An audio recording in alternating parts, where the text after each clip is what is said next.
everybody, and welcome to Toffee Bluecast Instant Match Reaction. Put the banner at the bottom. Here we go. Ipswich Town 0, Everton 2. Yes, we have done it. We have done it. Come on. And today I have with me Luke from School of Science. Of course, I got him on. You know I love him. How are we doing, mate? You all right?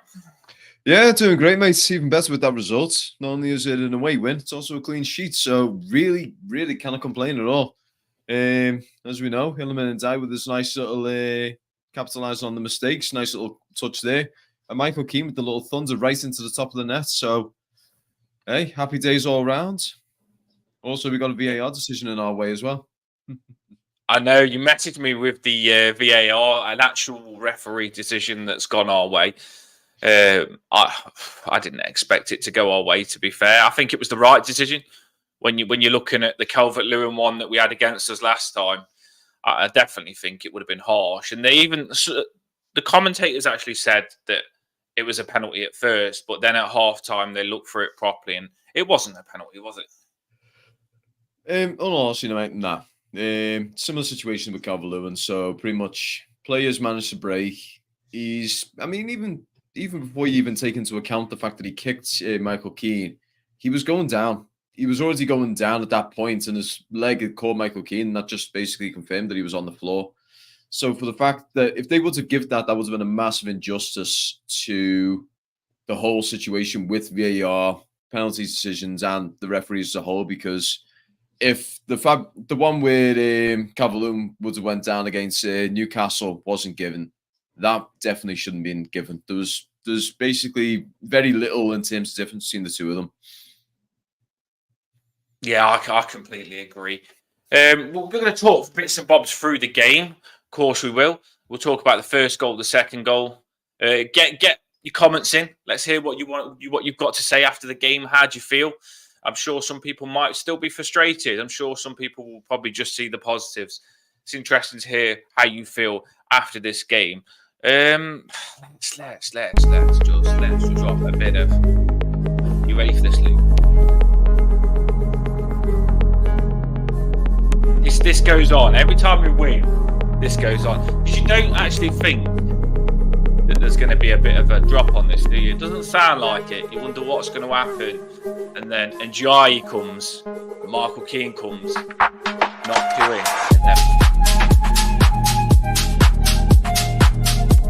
Oh, love it.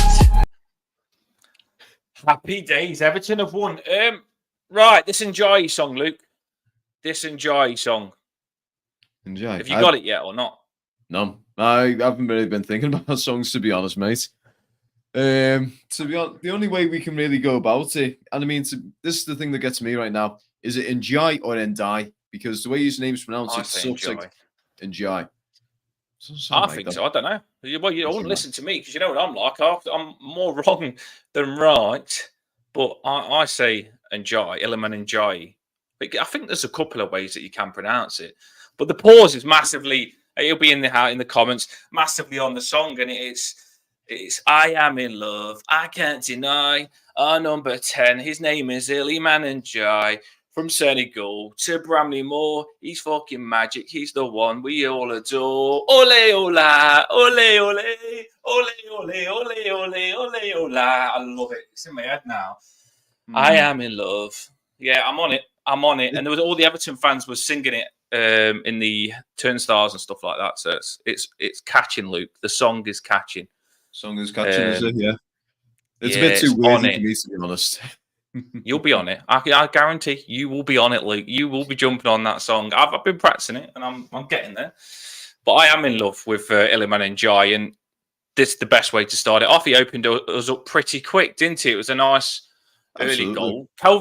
Calvert-Lewin did get a chance before that, though, that I was fuming with. I don't know how you felt, but he should have scored that chance before that one.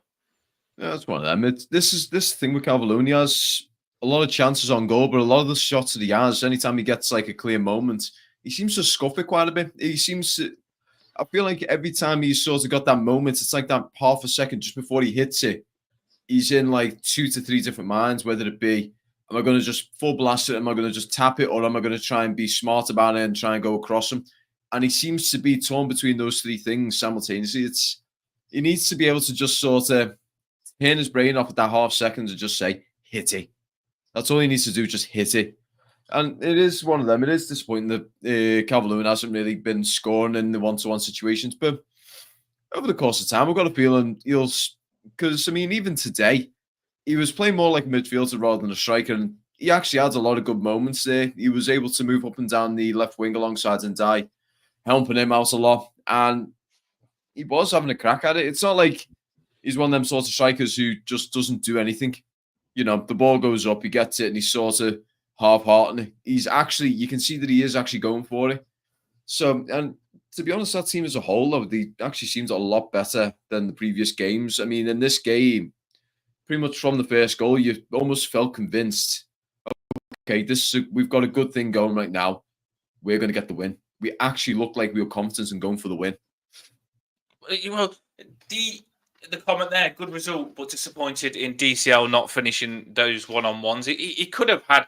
I'm not even joking. If you do look back, and this is not, I'm not going to like moan after a win, but I will still point out that we should have put this game to bed. Like Calvert-Lewin, he had the chance, the one-on-one at the start before we actually scored. Then he had another chance that he created himself, and then at the end he had a one-on-one again. He could have easily had a hat trick, couldn't he? If he had his shooting boots. And it's frustrating for me because I think he's doing everything right. Like I'm liking him because I'm thinking, yes, he's getting in good positions. Yes, he looks like he's running past players. Yes, he looks dangerous, and he's doing all the stuff Calvert-Lewin is to get himself one-on-one. He's doing all the hard stuff. Not being offside today, timing his runs well, being strong, running past players. And I'm thinking, yeah, Calvert-Lewin, you're looking good on these areas. You're doing all the hard work. All you need to do now is just put the ball in the back of the net. And he's not doing the easy part.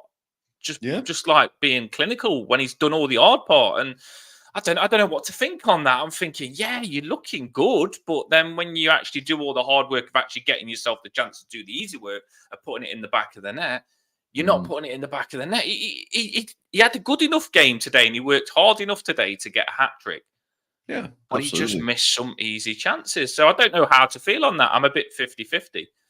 It's like they say, it is disappointing, but I mean, he's getting, he's 95% of the way there. It's just that final 5% and getting it into that back of the net. That's the final little key of it.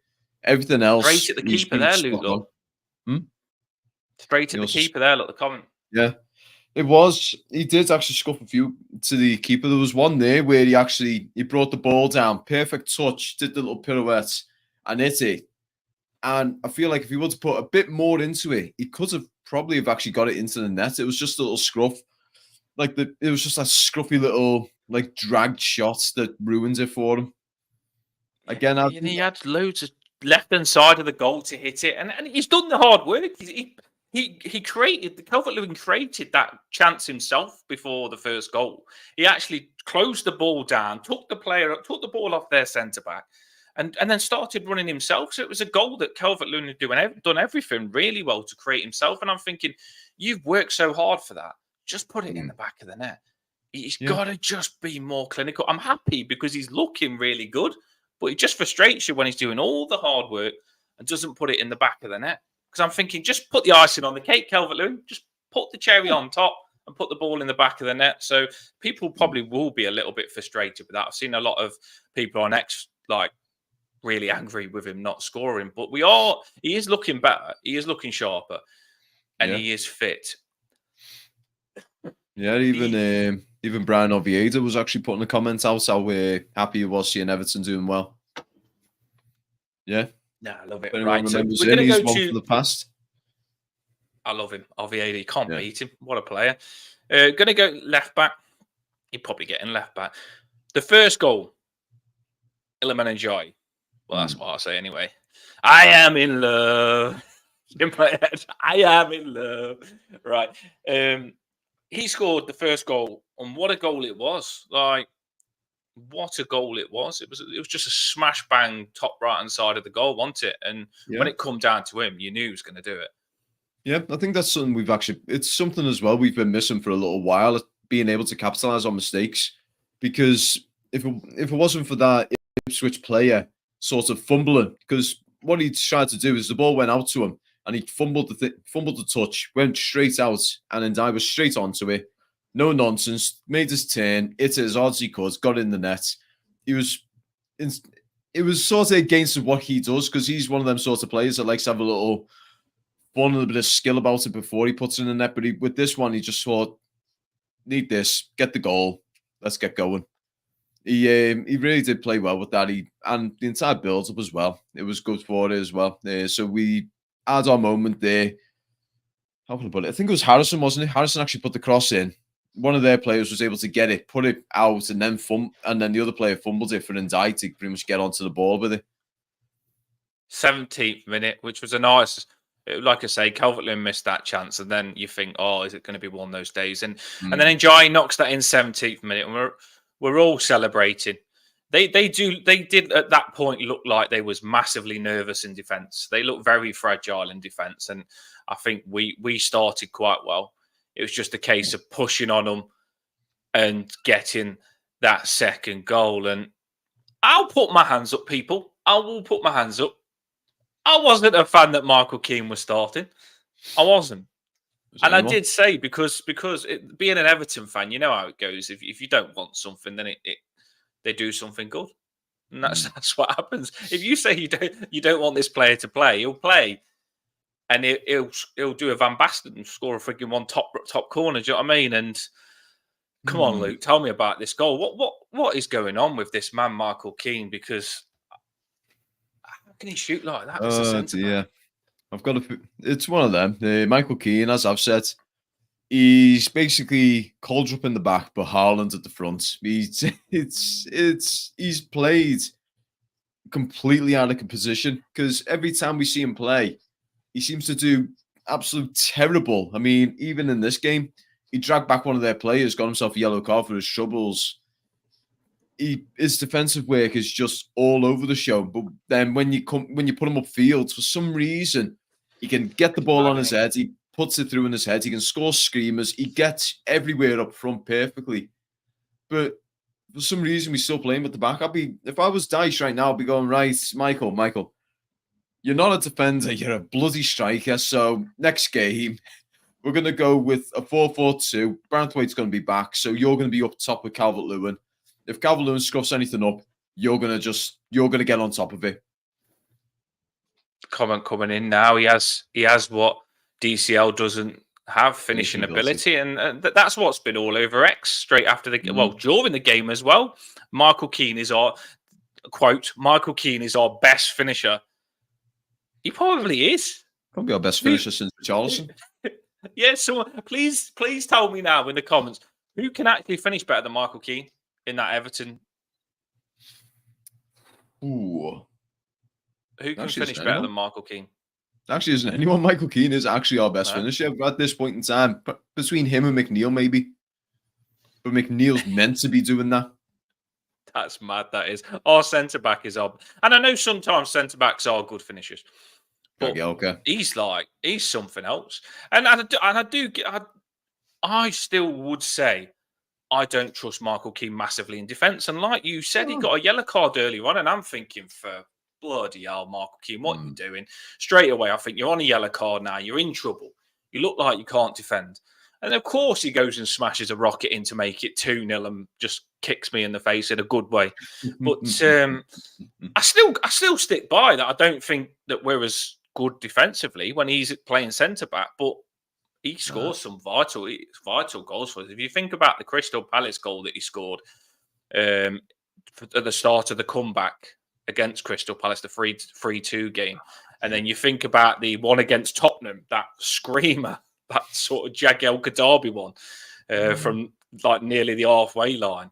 He just scores some crucial goals, doesn't he? Absolutely. I mean, he does come in clutch when we need him. He does actually come in clutch. It's just a shame. As you say, he seems to be, how can I put it?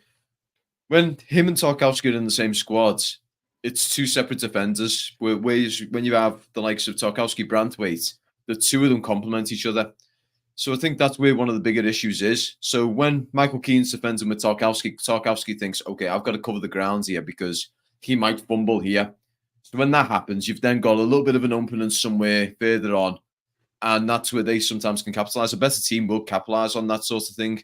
So they make sure Michael Keane is getting flustered, getting frustrated, makes a little bit of a silly error. Tarkowski tries to cover that ground, and someone else comes in and just has him off. Yeah, Skillerman and die. Yeah, he's on the song. Pause is like the big singer of the song. And I can't believe we've got him. What a player. What a player he is. He caused danger straight away on their right back. Their right backs didn't want to be on the pitch the moment he come up against it. And then I do believe he is the light of the transfer window for us. For the pause, I am in love. I can't deny. Our number 10, his name is Iliman Ndiaye. From Senegal, or Skillerman Ndiaye. From Senegal to Bramley Moore. He's fucking magic, the one we all adore. I love that song, right? So, I'm not going to lie, and I'm being positive. I was really happy when we scored 1, we scored 2, and we did look on top of the game when we come out second half. But at 50th minute, you sound like you was a lot more positive than me, because that last half an hour was the most draining, sickening half an hour for me ever, because I'm thinking I'm going through the process, Luke. I'm thinking to myself, right, if they score, we will crumble. And they was getting a lot of chances towards the last end of the game, the last 30 minutes.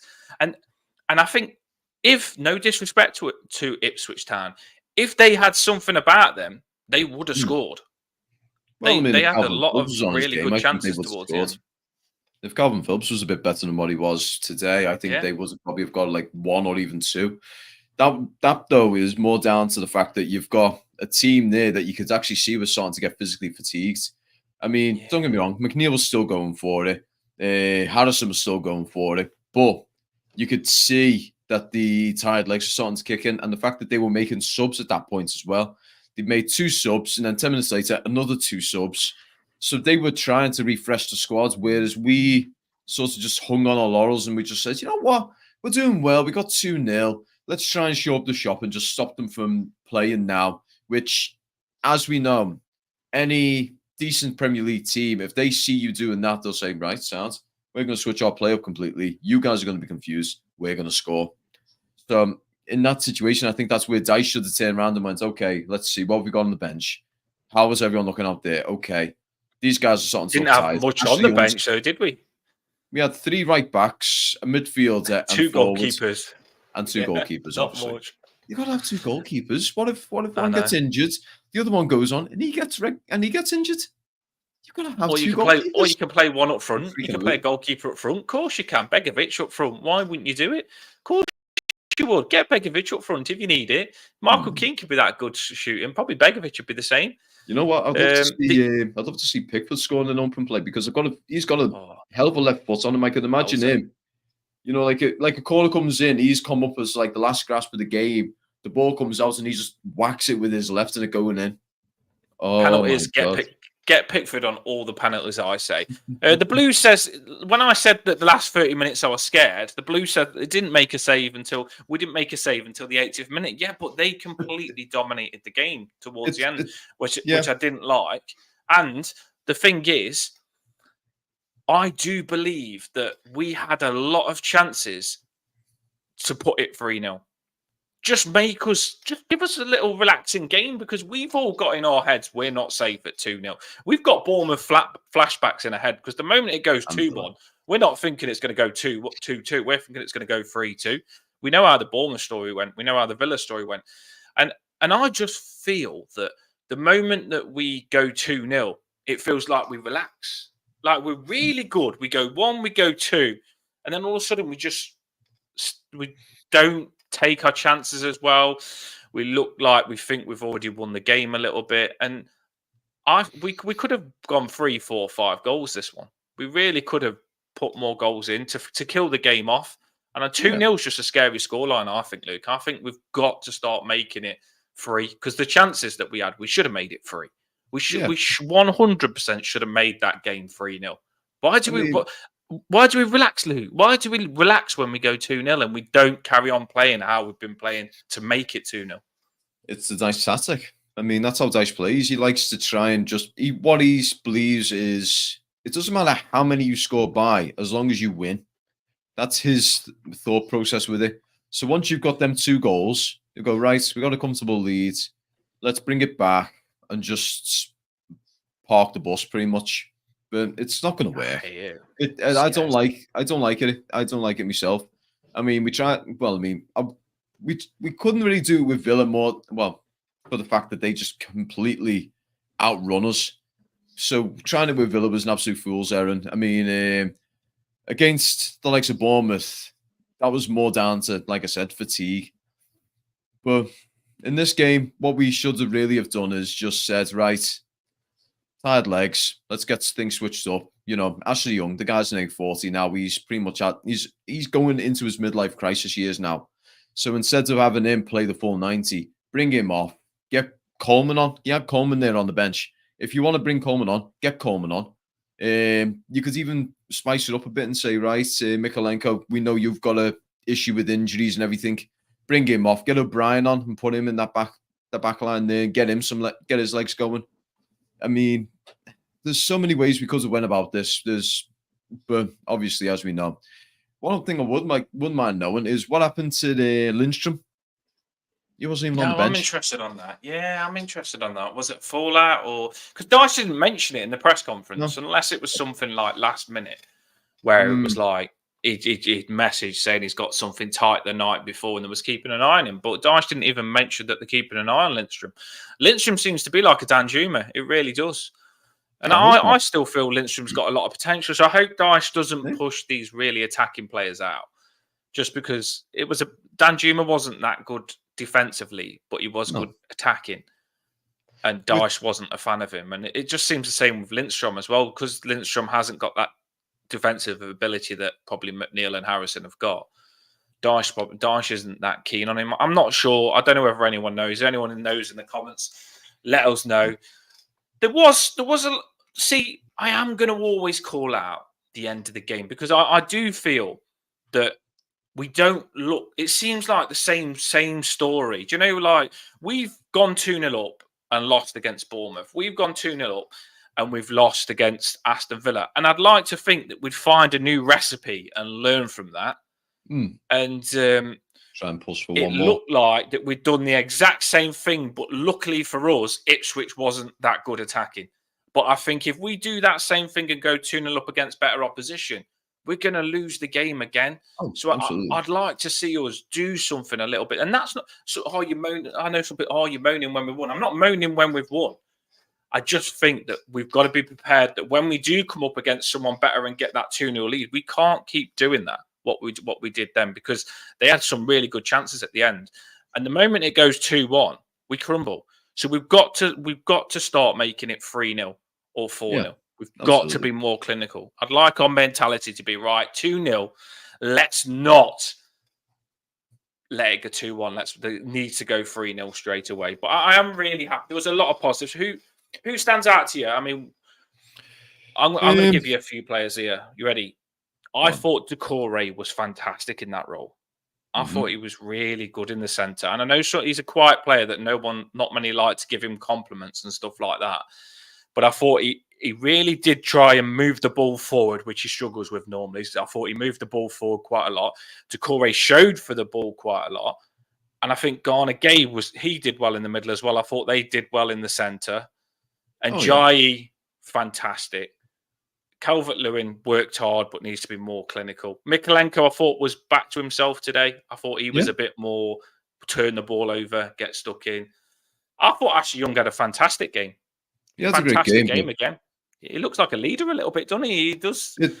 I'm curious what his little workout regime or what he's doing, like changing his diet or something, because he's went from being a player that looked like he could play 50 minutes to someone who can actually play the full 90. Again, though, my issue with Ashley Young is more down to the fact of his age. What's going to happen is over the course of time, he's going to get himself worn down and he's going to start picking up injuries. And although he's a really good right back, how long before he just, breaks down, something happens, and we end up conceding the goal as a result of him? But we have got to be careful with his age. Yeah, I would agree with the fans. So I think Ndiaye today was the standout player because he owned the entirety of that left midfield. Like you said, just a gay, he was really good. He was like our fifth defender at times. He absolutely bullied a lot of their players.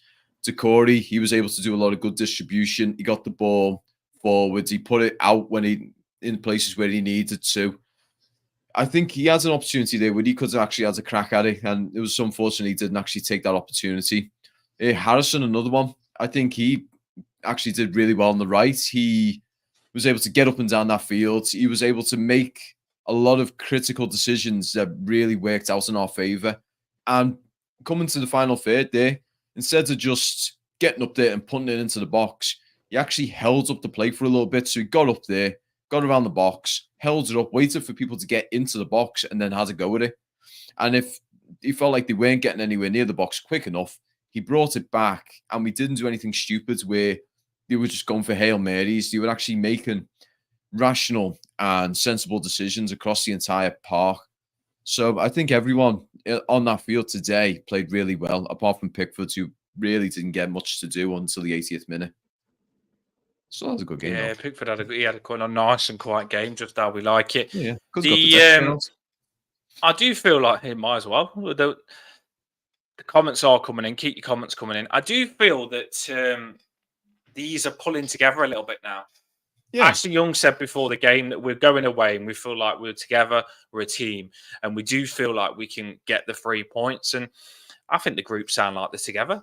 And they do look like they are starting to pull together. McNeil in that number 10, I forgot about him. He was fantastic as well. He's he's making us look more dangerous in that when he's in that 10 because he is nice and tight. And he put a shift in, McNeil did. He was running and running and running and running. He was fantastic today. Yeah, the thing with McNeil today is more, especially him playing in the number 10 role, it actually seems to be very suited to him. Just the fact that although he has got a complete dependency on that bloody left foot of his, he's got a lot more room to work with it. Whereas when he was on the left wing, it was quite literally down the pitch. He'd then turn the player and cross it in. Whereas now he can actually find more area to move with. And he's got the outlet to the left. So if he needs to use that left foot as a passing foot, he can get the ball, retrieve, move where he needs to, and finds an outlet rather than just being stuck one-dimensionally. So I hope he's able to build with it. And when Dyche does inevitably go and another manager comes in, I hope the look of what we've got right now in the team and the turn around and say, you know what, McNeil, you're doing well in number 10. Stay there. We're going to build around you. Because I think he could potentially be that player that we need to build around. He's got something there that we can build with. He seems calm. He does seem calm. Yeah. Do you know where sometimes we put the ball into our number 10s and they're very rushy? I think you need someone in that number 10 that's calm and that's not scared to look up. I think he was really calm. In the comments, let us know who was your man of the match. Who was your man of the match, Luke? I would have to give it to Ndai, to be honest. His entire performance for the game today was just phenomenal. He was able to move with like I said, his movement with the ball. He stopped them from getting possession. Actually, that's a good point there. Have you actually had a look at the stats? I think it was actually nearly 50-50 possession. This is probably our best possession we've had in a while. But yeah, got a good goal. Really got some good movements going. Lovely little tricks and everything. He really gave Ipswich an absolute headache today. And that was pretty much from start up until when he came off. And I think when he came off, it was actually a bit of a, oh dear, this is going to be another Bournemouth moment, because he actually looked disappointed again to come off. He wanted to stay on for the full 90. I mean, they could have actually gone away with getting Corey off and putting Mangala on rather than taking Ndai off. But it's just scary. So many injuries. I don't know what they're doing in training, but many injuries. Scary how many injuries we've got. The fact that Lindstrom could be injured as well. He is stone cold Sean Dyche. So these Dyche days, I've got a feeling they're recreating some WWE moments. Yeah, it would explain why. It would explain why you've got two people with stress fractures now, and Dyche's been getting them on the top rope and going right. I'm gonna suplex you into it. So I need you to recover, okay? There's two things, right? They're either wrestling. They're probably doing both. They're either wrestling and Darcy's stone cold stunnering him and getting all excited with his cans of Stella, or the second option. I have seen that they're playing dodgeball at training as well. So throwing spanners, screwdrivers, and wrenches is not a good idea. I mean, I don't know why. If you could dodge a ball, you can dodge a spanner, and then they're all going around throwing spanners and hammers and training. And then us Everton fans the next day find out that James Garner's got a bad back. I think he took an hammer to the back. Timo Rabunum, I think he got a spanner to the ankle. Apparently bad foot now as well. I can't believe they're chucking tools at each other. I don't know why Dyche is probably thinking these new owners are going to sack me, so I'm just going to get the players to chuck wrenches, spanners, and hammers at each other. And we can't keep letting that happen. We can't. That's scary. So Dyche, stop it. If you listen to this, Sean Dyche, don't get the players playing dodgeball. Don't get them doing WWE that Luke says. We don't need that. We need players to be fit. There's a message to Sean. Dyche, stop it. Get some help. Well, I got the players playing dodgeball today, and I thought it'd be good for their reactions because the reactions wasn't good when we went 2-0 down. Yeah, that was good. And I also took them to me wrestling ring at WWE and a couple of Stone Cold Steve Austin stunners. How does he do that? No wonder he coughs. Stone Cold Steve Austin stunners. And James Garner couldn't handle the stunner, and he's got a bad back now because I stunned him too hard. So we'll do it. So try the Dyche, boys. Try it. We've got to have at least one bowl of gravel a day. Nah, I can't do it. My voice is 2 bowls of gravel. It hurts. 2 bowls of gravel a day. Up the top is, you know what? You lot said don't play Michael Keane. You don't know nothing. I'll play Michael Keane, knocks in a screamer, rocket. You lot don't know nothing. Do you know what, though? I have started to think to myself now, like, at first, I was starting to get really frustrated with Michael Keane's playing. I was getting frustrated with Dyche's selection. Now I'm thinking, I don't give a shit. Let's just see what happens. Let's just see what happens. And I just sit back and I think, right, as long as all I care about is Everton getting results. That's all I care about. And it's not about me winning a battle of who I think should play or who Dyche is playing. It's not about me getting it right or me holding grudges against players. I don't care who plays as long as they do the job. And today, they did the job. They got the job done. We've gone and got 3 points away at Ipswich. We did look very comfortable. We created a lot of chances. We could have scored 5, 6, 7, 8, 9, 10. So although I don't like the way we see out games, I do think there's a lot of positives, isn't there, Luke? We are looking a lot stronger outfit now coming back from that break. Yeah, we actually look like a really tight unit right now. Like I said, the only thing I think that we need to improve on is just finishing. It is quite literally just our finishing needs a little bit more work, especially with Calvert-Lewin. I love the guy to absolute bits. He's a great guy, but he's 95% of the way there now. I do think once his finishing's been worked on a little bit, I think we're going to get the Calvert-Lewin of old back under the Ancelotti days. So fingers crossed. We're creating him a lot of chances, ain't we, Luke, on what you're saying. I do think, like, Calvert-Lewin used to be starved of delivery, but we are, with McNeil in the 10 and Njai on the left, and Harrison putting balls in the box. Calvert-Lewin, he must start. I bet he's thinking now, like, these players didn't used to give me opportunities, but now I'm getting a lot of opportunities. Calvert-Lewin probably used to think, like, I can get away with not being that good because they don't give him much service anyway. But now the spotlight is on Calvert-Lewin, I feel, because we're giving him a lot of service. And we're starting to get better attacking. We're saying, right, we'll give you the ball, Calvert-Lewin. You put it in the back of the net. And the spotlight is on Calvert-Lewin. And he probably does need to get more clinical because he's got no excuses now. We are giving him a lot of really good chances.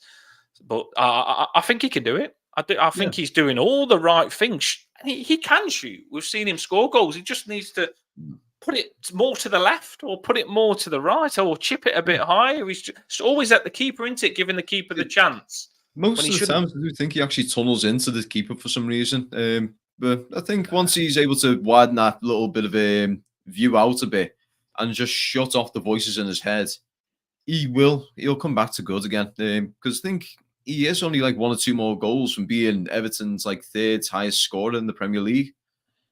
From what they were saying in the commentary, I think they said he was only like 1.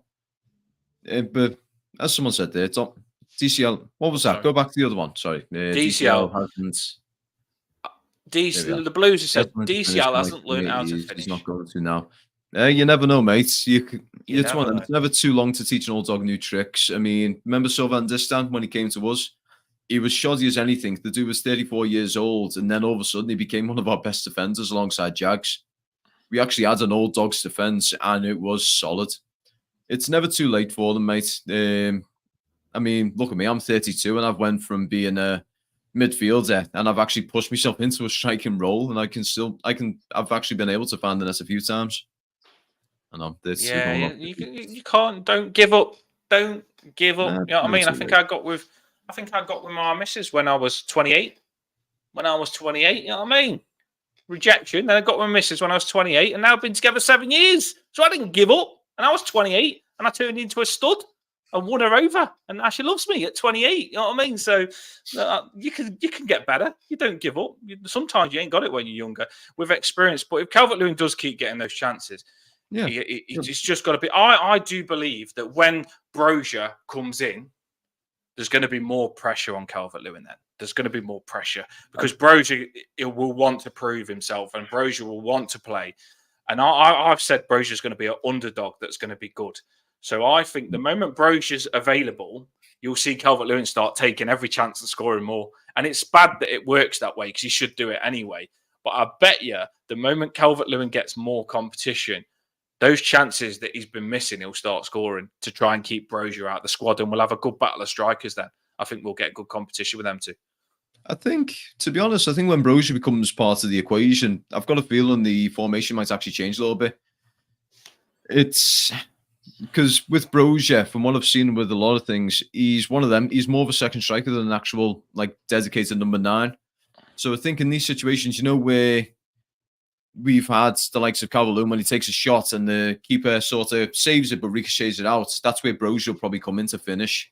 So I think he would be the cleanup crew for that. And who we sacrifice is going to be anyone's guess. Are we going to sacrifice, say, Decore, sacrifice our number 8 so we've got another striker, or how do we go about that? Could Michael Keane can't? I know people are saying it. Michael Keane can't play up front. He probably can. I don't know. I don't know what. If Daesh tried it, I would be really interested to see what happened if Michael Keane played up front. Do you think, I honestly do believe if Michael Keane played up front, he would have got 2 goals today. I think with the chances of Calvert-Lewin. Ipswich defense was absolutely shambolic. That's crazy. That's crazy. I'm going to make a Mystic Luke prediction. Merseyside derby. Michael Keane's up front and he scores the Premier League's first double hat trick. Everton win 6-0. See, this is the thing though. This is what really scares me, right? I could see Michael Keane scoring in the derby, but when Michael Keane's defending in the derby, I think we'd be shit at defending and we'd be in big trouble. Maybe the answer is Branthwaite defending in the derby and Michael Keane playing up front. Michael Keane, a striker, up front, and Branthwaite in defence. Could be. Or we could even have three centre-backs in the form of Tarkowski, O'Brien, and Branthwaite. You're going to have 2 of the wide men. So you're going to have the likes of Mikolenko and Ashley Young as your wing-backs. You're going to have Ndai and Harrison either side of the wings. And then you're going to have Michael Keane as the focal point up front. I think it would actually put them off as well when they see his name on the team sheet. Be like, right, so they're playing 6 defenders. They're really parking the bus, yeah. And then they see Michael Keane just charging a Van Dijk. Yeah, it'd be like one of those. Make sure the Pickford challenge looked like it was only a soft tap. In hockey, do you know in hockey where you hide the player and you go in like the flying V and then all of a sudden someone pops out that you didn't know was there with a knuckle puck or something like that? That's what Michael Keane will be like. They'll be thinking like we completely confuse them because they'll be thinking we're playing with 5 defenders and all of a sudden Michael Keane's free up top. They didn't even know Michael Keane was playing striker. Be confusing, but I don't think Michael Keane is going to play striker. He never is. It's not going to happen. It's not going to happen. But if he keeps scoring, well, I don't know, Luke. I don't know. I'm not saying anything anymore. I'm shutting my mouth. Calvert-Lewin in his young days was a right back. Yeah, he was a right back. Probably still is a right back with that finishing today. I tell you, a bit harsh because we won. a bit harsh because we won. But no, he's got to get better. He could have had a hat-trick. We created loads of chances. Yeah. What a fantastic result today. What a fantastic result, everyone. It's nice to win. And we've won 2 and drew 1 in our last 3 games. So that's 7 points in 3 games. So we are starting to get better now. And if we can build on this now, build on it. You know what I mean? You've got to start. You've got to put something there to build on. And we've won, we drew, and we come back from this international break with something to build on. And now we've added 3 points on top of that. So it's 7 points in our last 3 games. No Everton fan can really moan about that. That's pretty decent because the draw was against Newcastle's. Yeah, it was quite literally the 7-point sandwich. The delicious 7-point sandwich. And that's going to be a 10-point sandwich, Luke. It is going to be a 10-point sandwich. And soon we're going to be so happy. The sandwich is going to get massive, I tell you. 10 points. We're going to be on. I'm telling you, we're going to win our next game as well. And we're going to start cracking on. And it's going to be a good season. Our last season at Goodison Park isn't going to be stressful. It's going to be a good season. We're going to be happy. We're going to be singing Enjoy songs. I am in love. You know, we're going to be singing it. Don't worry. We're going to be all celebrating. I'm happy. We can all have a good weekend now. Everton can ruin your weekend, by the way. They can. But they haven't ruined our weekend. We can all go. We can walk around the house in mankinis, dancing, the Enjoy song, whatever you want to do. You can do whatever you want.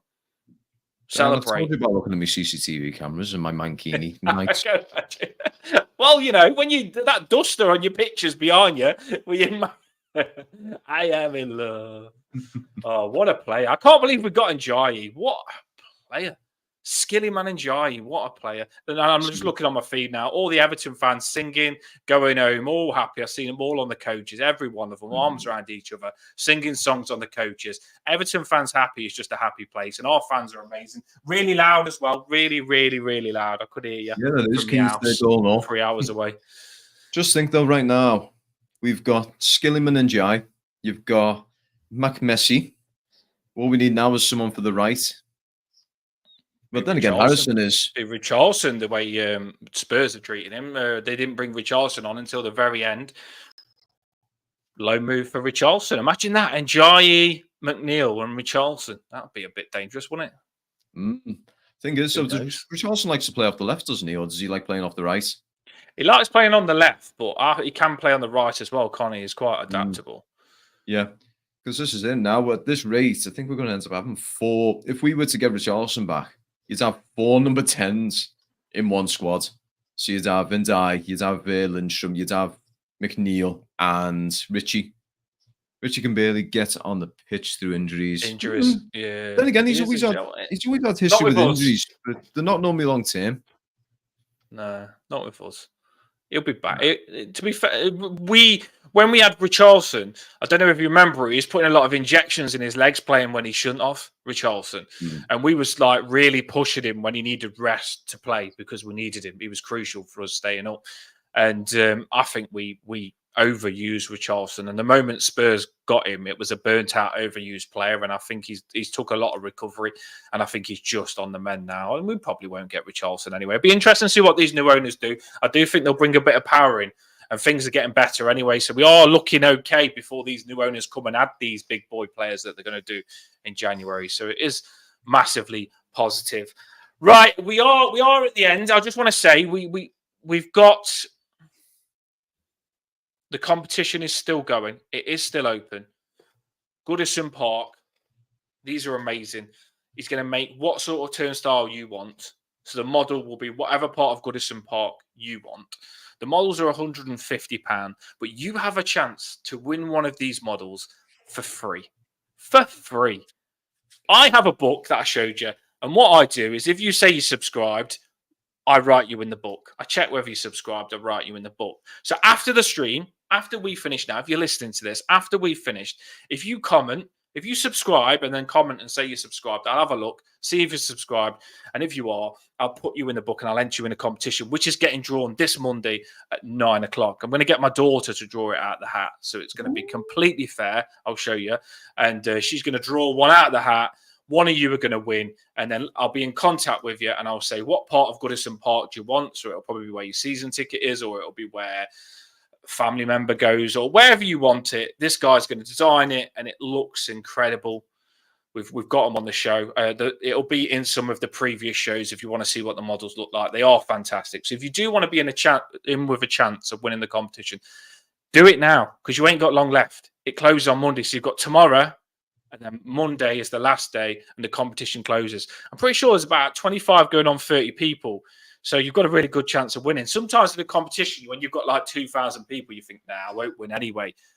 There's about 25 people, 30 people that are in this competition. So if you enter, you've got a really good chance of winning a model of Goodison Park.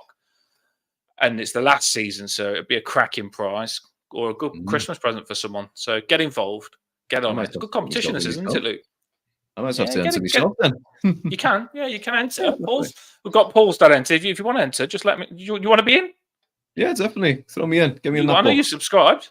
You subscribed. I'll get you in that book, Luke School of Science, and you get to pick which turnstile you want of Goodison Park. You're in. Luke's in. See, that's how easy it is. I just told Luke, and he says he's in.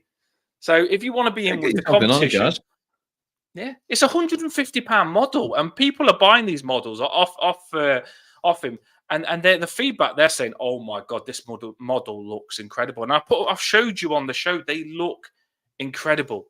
They are really, really good. So get yourself in. Yeah, I've seen them myself, and I kid you not, they are so much alike to the actual thing. So if you have like a turnstile, it looks near enough like a perfect replica of that turnstile. Granted, it's only a little bit smaller, so it's like kind of like a turnstile for ants, but it is truly like almost like a one-to-one likeness of it. Yeah, I want one. The brickwork, and he even says he goes and he looks at the pavement to make sure the pavement's the same. If there's chewing gum on the pavement, he'll have the chewing gum on the model. I tell you, he is that specific. If there's a bit of green plants coming out of the turnstile that you go to, even if there's a bottle getting kicked about at that part of the Goodison Park that you go to in that turnstile, he'll probably have the bottle there. He'll design it exactly how you want. And if you say to me, I want this on that I go, where the turnstile, there's this part that always hits me hard, tell us, and he'll put it in.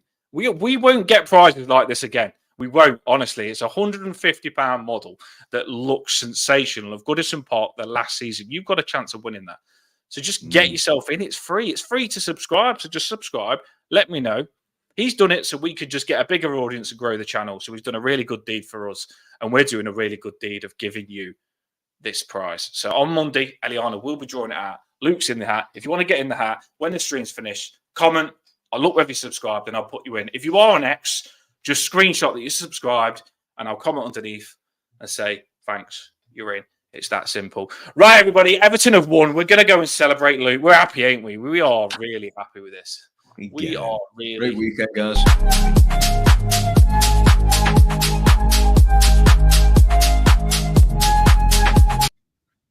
Skillyman and Jai. That was good. That's a skill. I stopped you in the flow there. Skillyman and Jai.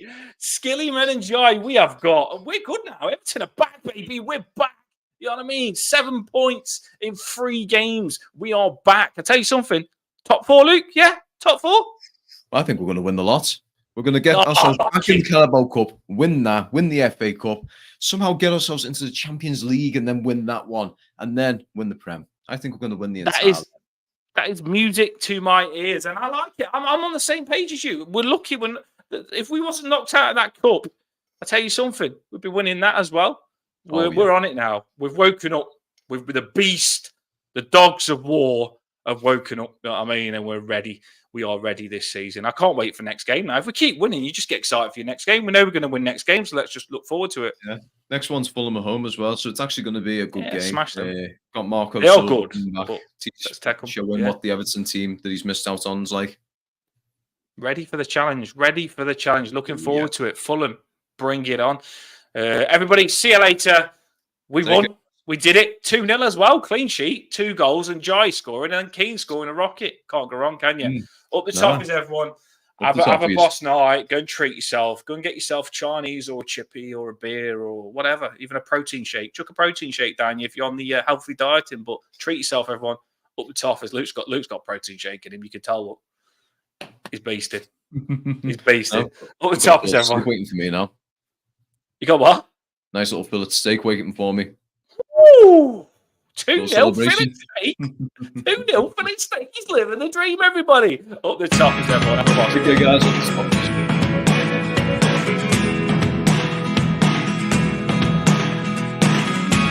I never really know what's going on. Look at me sometimes.